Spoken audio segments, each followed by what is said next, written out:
पश्चिम बंगाल में बीते कम से कम 5 दशकों से तमाम चुनाव में अल्पसंख्यकों की भूमिका बेहद अहम रही है। पहले लंबे समय तक लेफ्ट फ्रंट ने इस वोट बैंक का सियासी फायदा उठाया और अब बीते 1 दशक से इस पर ममता बनर्जी की तृणमूल कांग्रेस का कब्जा है। लेकिन इस बार विधानसभा चुनाव के पहले ओवैसी की पार्टी AIMIM और इंडियन सेकुलर फ्रंट की वजह से इस वोट बैंक पर खतरा पैदा हो गया है। राज्य में मुस्लिम राजनीति को समझने और इस तबके के वोटरों का मन टटोलने के लिए मुर्शिदाबाद और मालदा से बेहतर कोई दूसरी जगह नहीं हो सकती। इन दोनों जिलों में मुस्लिमों की आबादी को ध्यान में रखते हुए उनके लिए अल्पसंख्यक शब्द का इस्तेमाल करना भ्रामक हो सकता है। दरअसल यहाँ हिंदू आबादी ही अल्पसंख्यक है।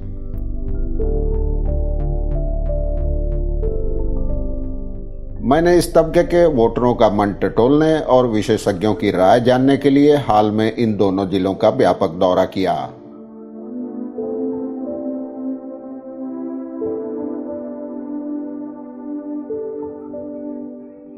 वर्ष 2011 की जनगणना के मुताबिक पश्चिम बंगाल की कुल आबादी में 27.01% मुस्लिम थे।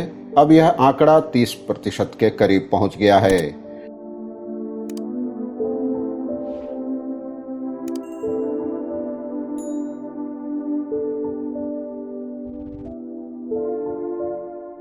राज्य के मुर्शिदाबाद, मालदा, उत्तर दिनाजपुर, दक्षिण दिनाजपुर और उत्तर और दक्षिण 24 परगना जिलों में मुसलमान मतदाताओं की संख्या 40% से ज़्यादा है।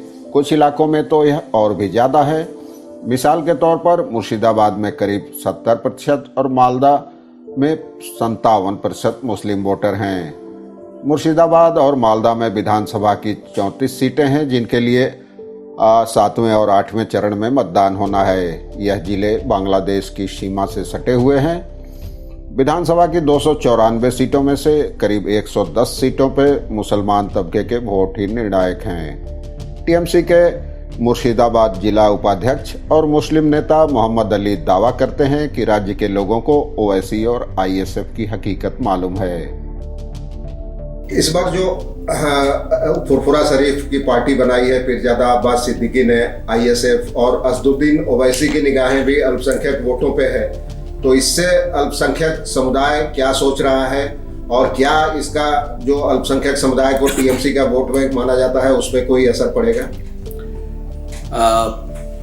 देखिए, ये बंगाल के जो चुनाव है इसमें मेरे हिसाब से ISF या AIMIM ओवैसी की पार्टी और ये अब्बास सिद्दीकी की पार्टी, इसका कोई असर पड़ने वाला नहीं है। कोई असर पड़ने वाला नहीं है क्योंकि बात यह है कि बीजेपी के सत्ता में आए हुए करीब 7 साल हो गया है। अब पहले एक ऐसा सोच था कि शायद सचमुच अच्छे दिन आने वाले हैं या सचमुच हिंदुओं का खतरा बन गया है, इसीलिए हिंदुओं को जाग के नया इंडिया बनाना है। इस तरह का जो कम्युनल डिस्कशन हो रहा था, मतलब एक माहौल बनाया जा रहा था, ये एक सिचुएशन था। लेकिन अब बंगाल के लोगों को समझ में ये आ गया है कि असल में ये ऐसा हिंदुत्व को इस्टेब्लिश करने का कोई एजेंडा नहीं है। ये हिंदी लैंग्वेज या हिंदी या हम लोग कहते हैं कि हिंदुस्तानी जो कल्चर है, इसको जोर जबरदस्ती थक देना के मतलब चपाने का मतलब to establish the Hindi culture, it's a attempt of actually destabilizing the Bengali culture.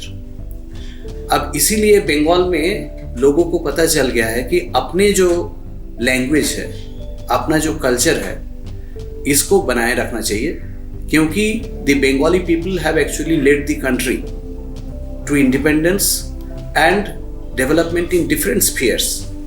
इसको समझने के बाद ये बांग्ला का अस्मिता मतलब अपने जो एक आइडेंटिटी है, इसको समझने के बाद अब ऐसा एक माहौल बना है कि ये MIM हो या ISF हो, ये सब are being fed to the people of Bengal to counter the communal agenda of the BJP.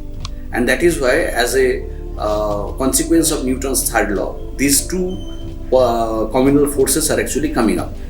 But the greater population of the Bengal or Bengali people, they have actually realized the situation, and that is why ये सब political जो parties है इसका कोई असर नहीं होगा, बिल्कुल कोई असर नहीं। अच्छा, मुर्शिदाबाद को इसलिए खास माना जाता है कि पश्चिम बंगाल में सबसे ज़्यादा माइनॉरिटी की आबादी मुर्शिदाबाद में है, तो इस लिहाज से मुर्शिदाबाद में कोई भी बदलाव पूरे स्टेट पर इफेक्ट डालेगा।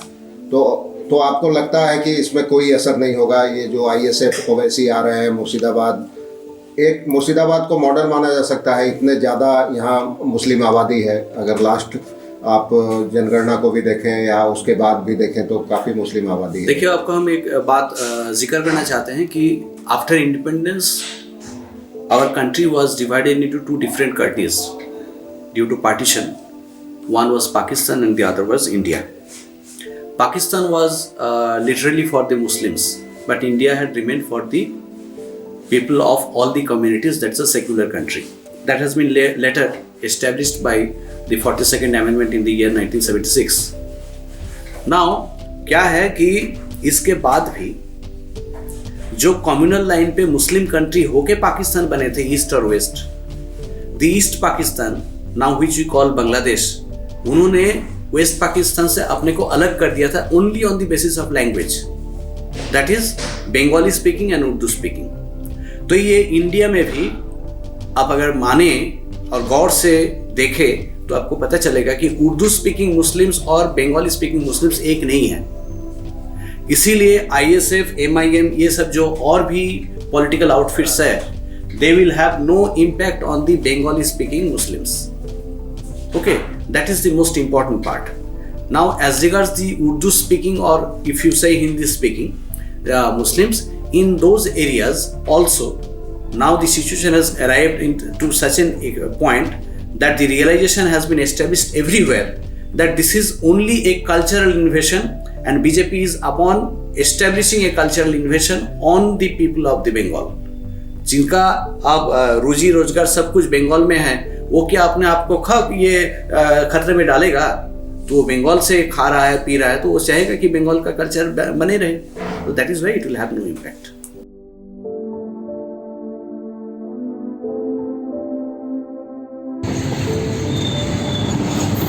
ट्रेन जा रही है बगल से।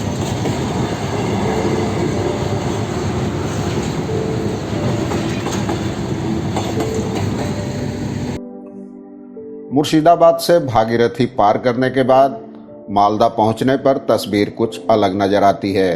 बांग्लादेश की सीमा से सटे इस जिले में सीमा पार से होने वाली घुसपैठ और तस्करी की समस्याएं देश की आज़ादी जितनी ही पुरानी हैं, लेकिन बावजूद इसके यहाँ हिंदू और मुस्लिम समुदायों के बीच किसी तरह का वैमनस्य देखने को नहीं मिलता।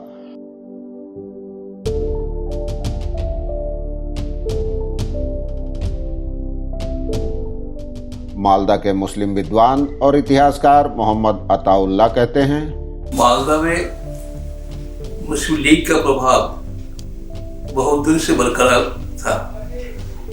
जैसे कि पाकिस्तान होने के पहले एक फ्रेंजी बन गया था, ये लड़के रहेंगे पाकिस्तान, तो परेड होता था, तो मीटिंग होता था, तो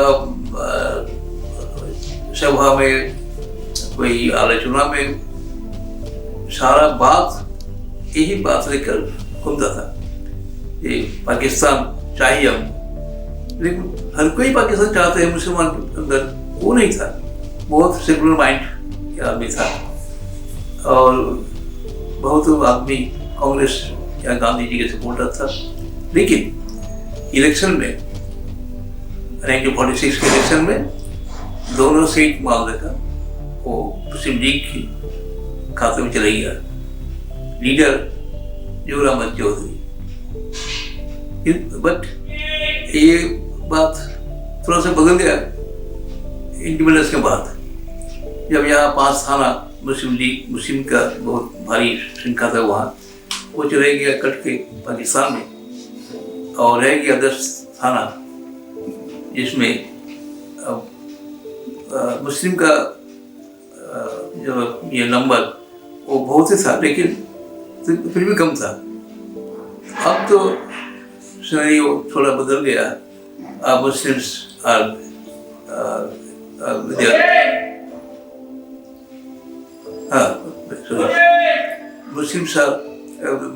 मुसलमान यहाँ हमारे संख्या में है, हिंदू से ज़्यादा है, लेकिन उनका पॉलिटिकल थिंकिंग, पॉलिटिकल जो ये वो बहुत पीछे पड़ गया, रह गया।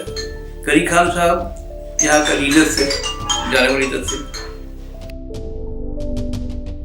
मालदा मुस्लिम इंस्टीट्यूट के अध्यक्ष मोहम्मद अब्दुल रफीक भी उनकी बातों का समर्थन करते हैं। अभी जो जात पात का शुरू हुआ, ये पॉलिटिक्स ह्यूमैनिटी आदमी नहीं रह सकता है, इसलिए कि अभी जो मालदा में मुस्लिम माइनॉरिटी होने से भी मेजॉरिटी मोहम्मदनी है, इसलिए हम लोग माइनॉरिटी नहीं मेजॉरिटी मालदा में है। तो हम लोग सोचते हैं कि जो जात पात राजनीति जो चलता है, मारा मारी खुना खुनी डेली, ये हम नहीं कर सकते, ये हम लोग का सोच में नहीं है। इसलिए हम लोग जो आदमी सेकुलर जात पात का ऊर्ध्व जो है, वो जो सोचता है उसी को हम वोट देंगे। इसमें कोई कंट्रोवर्सी नहीं है। और आज मोहम्मदन लोग इकट्ठा होने के लिए वो मोहम्मदन आदमी वोट उन्हीं को देगा जो सेकुलरिज्म मेंटेन करेगा। मालदा जिला कांग्रेस महासचिव मोहम्मद मसूद आलम का दावा है कि मुस्लिम तबका अब समझ गया है कि सांप्रदायिकता के मुकाबले के लिए सांप्रदायिकता का चोला पहनने में कोई बुद्धिमानी नहीं है, इसलिए यह तबका इस बार भी कांग्रेस को ही समर्थन देगा। यहाँ ओवैसी या आईएसएफ का खाता तक नहीं खुलेगा। देखिए, जब से नरेंद्र मोदी जी 100 साल की मेहनत के विश्व हिंदू परिषद जब से एस्टेब्लिश्ड हुआ, उसके 100 साल बाद 2014 में बीजेपी सत्ता में आया है। 100 साल का जो उनका कोशिश, वो कोशिश में आदमी का दिल में एक घुस गया था हिंदू मुस्लिम। लेकिन ये 6 साल का सत्ता में आदमी को पता हो गया कि ये हम लोग को बेवकूफ़ बना रहा है, ये हम लोग को कोशिश कर रहा है 85 और 15 में डिवाइडेड करने के। हम लोग जैसे प्रतिवेशी थे पहले, ऐसे ही रहने पड़ेगा, क्योंकि जीडीपी, नौकरी, सारे सरकारी संस्था को इलीगल सेल करना, सब कुछ देख के आदमी को पता हो गया। जैसे गैस, पेट्रोल और दैनंदिन जिनिस के जैसे द्रव्य मूल्य वृद्धि होता है, आदमी को पता हो गया कि ये लोग हमको बेवकूफ़ बना रहा है जाति का नाम पे, कम्युनल फोर्स चला के। लेकिन अगर हमको कॉन्स्टिट्यूशन बचाना है, हमको डेमोक्रेसी बचाना है, तो कांग्रेस को वोट देना पड़ेगा, क्योंकि कांग्रेस देश को स्वाधीन किए थे और कांग्रेस ही देश को स्ट्रॉन्ग करके फ्यूचर बनाने सकेंगे। जो अनएम्प्लॉयमेंट है, जो फिनेंस है, जो इंडस्ट्री है, सब कांग्रेस ही दे सकेंगे। ये फुरफुरा शरीफ और ओवैसी से क्या असर पड़ेगा माइनॉरिटी वोटर पर?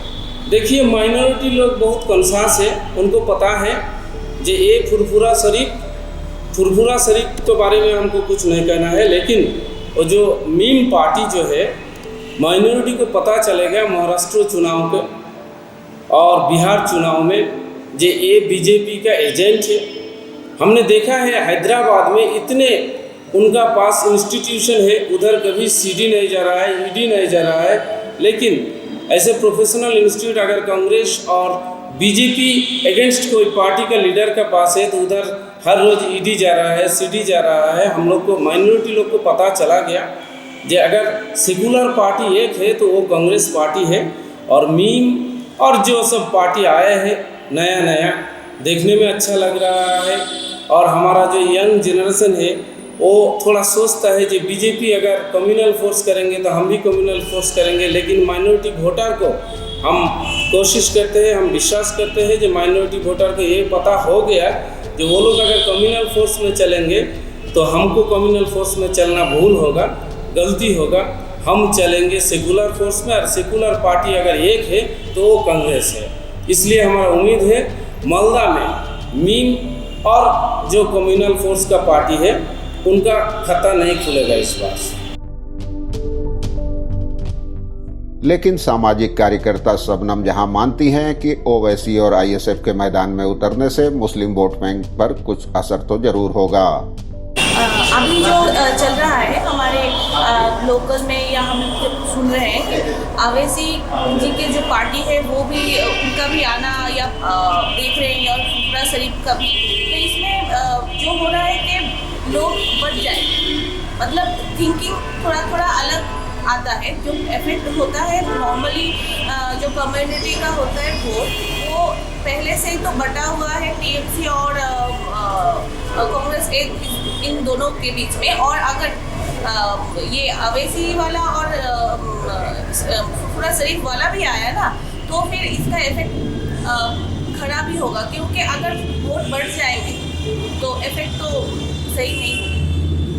मुस्लिम समाज इसमें क्या सोचता है? कुछ कंफ्यूजन है, कुछ उसके दिमाग में कि इतने लोग आ रहे हैं जिसको ऐसा तो है, लेकिन लोग पहले से ज़्यादा कॉन्शियस हो गए हैं राजनीति के हिसाब से, क्योंकि सब लोग सोचते हैं कि किस तरफ झुकाव है। एक एक इलाके में उसका इफेक्ट हो रहा है कि जिस इलाके में जिसका जोर ज़्यादा है सारे इफेक्ट उधर ही जाएंगे। तो इस हिसाब से अगर हम लोग देखें तो मुस्लिम कम्युनिटी का जो है वो झुकाव थिंकिंग के हिसाब से है। इस हिसाब से हम लोग क्या बोल सकते हैं कि टीएमसी अगर झुकाव रहा किसी इलाके में तो उधर जाएगा, नहीं तो ये वोट सिर्फ और सिर्फ बढ़ने के लिए, मतलब ये इफेक्ट 10 साल तक ममता जी के बहुत सारी जो फैसिलिटी है वो लोगों ने देखा भी है, और इधर भी देखा है कि उनका जो नॉर्मली हम लोग देखते हैं अपने के बीच में ही लड़ाई, वो देख रहे हैं। लेकिन ऑपोजिट साइड में हम लोग बीजेपी का जो इफेक्ट पहले नहीं था वो अभी लोकल में देख रहे हैं। इसमें हो रहा है कि जो मुस्लिम कम्युनिटी के बीच में यूनिटी धीरे धीरे बढ़ रहा है। अब ये यूनिटी किस तरफ जाएगी, ये सवाल आगे जो आने वाले दिन है वो तभी समझ में आएगा। मेहदी अब्दुल हसन मालदा कलेक्ट्रेट परिसर में एक छोटी सी दुकान चलाते हैं। मेरा नाम है मेहदी अब्दुल अहद। मैं मालदा फोर्ट में बिजनेस करता हूँ छोड़ा।